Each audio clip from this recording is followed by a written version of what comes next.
Hello everyone and welcome to the channel. So, Prepared V6 is released and a lot of developers have made some statements for their compatibility so far. And to be fair, it looks like Prepared V6 is pretty much dead as a common simulation platform for flight simmers. I'm emphasizing on for flight simmers here because I'm sure that as a commercial platform it is going to be a very successful simulator. I covered parts of that in a previous video, which you'll find in the video description below. However, let's have a quick look what it means for us flight simmers, and let's have a look into a couple of developer statements.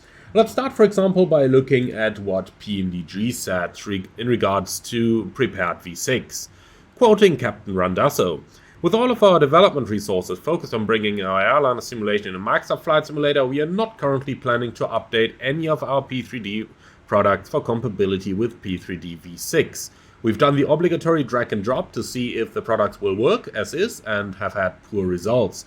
This tells us that some code effort and recompiling will be needed, and the resources simply are not available to do so. Earliest re-evaluation of this will take place after the 747-400 release in Microsoft Flight Simulator, which is the same time we will evaluate whether we will conduct further updates to our P3D products based upon the market conditions that exist at the time." There are also other developers making statements. For example, we have Matthias Koch saying that, "To be honest, I think that would not be a good idea because it would be interpreted as though we would support V6, which we simply can't do. At this moment, all our internal development for P3D is halted, but we continue to monitor the demand."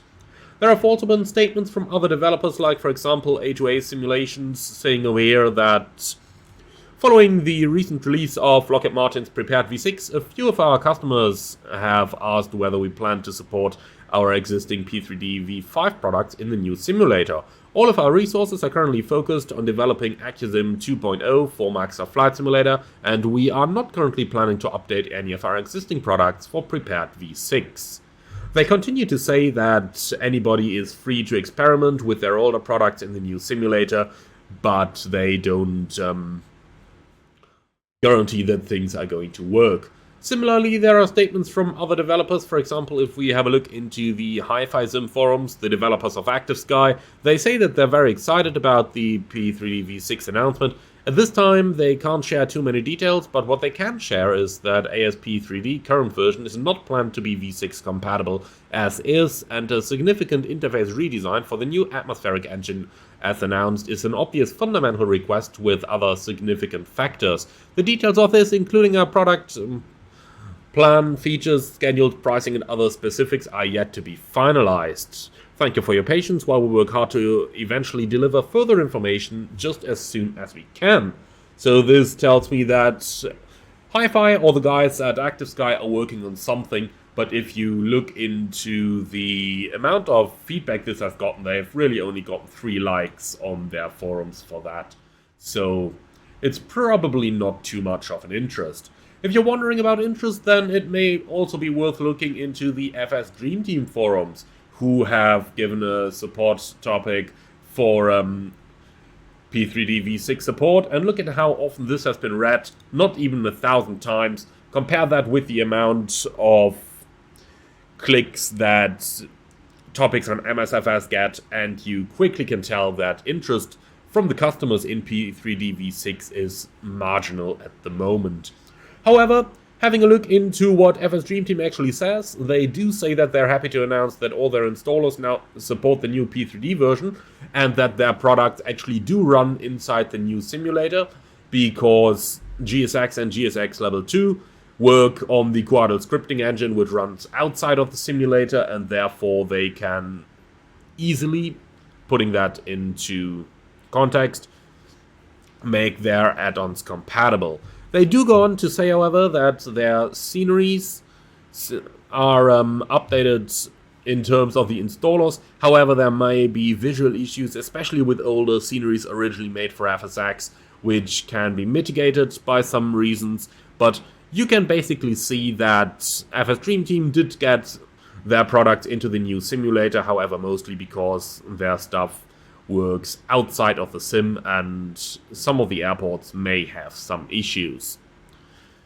Okay, that is mostly the comments of the different developers. There are some more available, and if you search around the web, many developers have said something about the new simulator now. But what we can really derive from it is that, at least as an entertainment platform, yes, I know what you guys are going to say, but that at least as an entertainment platform, P3D has really lost its significance in favor of Microsoft Flight Simulator, which most of the developers seem to focus on. Now, if we go back to the more active days of P3D, then it quickly becomes apparent why developers are not really interested too much in the new P3D. And that is, back in the day when P3D was at its peak, basically towards the end of the lifetime of P3D4 and the time when Microsoft Flight Simulator got announced, the total customer base, according to some developers that I spoke to, was somewhere in the region of about 50,000. So 50,000 total flight simmers using that sim, and therefore 50,000 total potential customers. And if we say that 10% of them buy an add-on, you would go on with about 5,000 sales. Now, Microsoft Flight Simulator got a total user base of over 10 million, and the active amount of users, again, some developer told me, so I don't have any immediate resource for that, but some developer told me the active amount of users who are potentially interested in buying add-ons is somewhere in the region of about 2 million. So if we once again say that not 10 but maybe 5% of those guys are potentially interested in buying their add-ons, you can easily figure that it easily surpasses the potential 5,000 copies from a P3D at the height of the P3D lifespan towards what you have now in Microsoft Flight Simulator. Obviously, those numbers all come from some developers, so I cannot give you any direct sources for them, but they give you a rough idea of how big each of those simulators were at the peak of their lifespan, assuming that MSFS has reached that peak as well, since a new successor is inbound. So it kind of gives you an idea.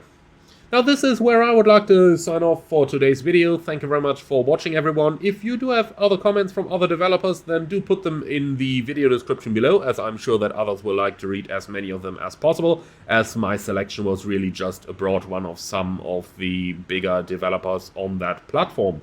In any case, I would like to thank you very much for watching. Hope you enjoyed this one. If you did, then do let me know in the comments below. Leave a like, comment, and subscribe to the channel if you haven't done so yet, as I know that 50% of you still haven't subscribed.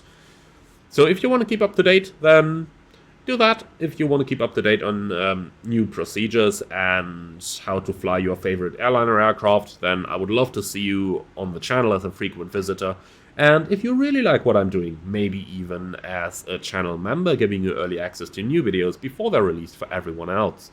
Thank you very much for watching. I'm looking forward to see you all again on the next one. And in the meantime, enjoy your flights on whichever simulator those actually are.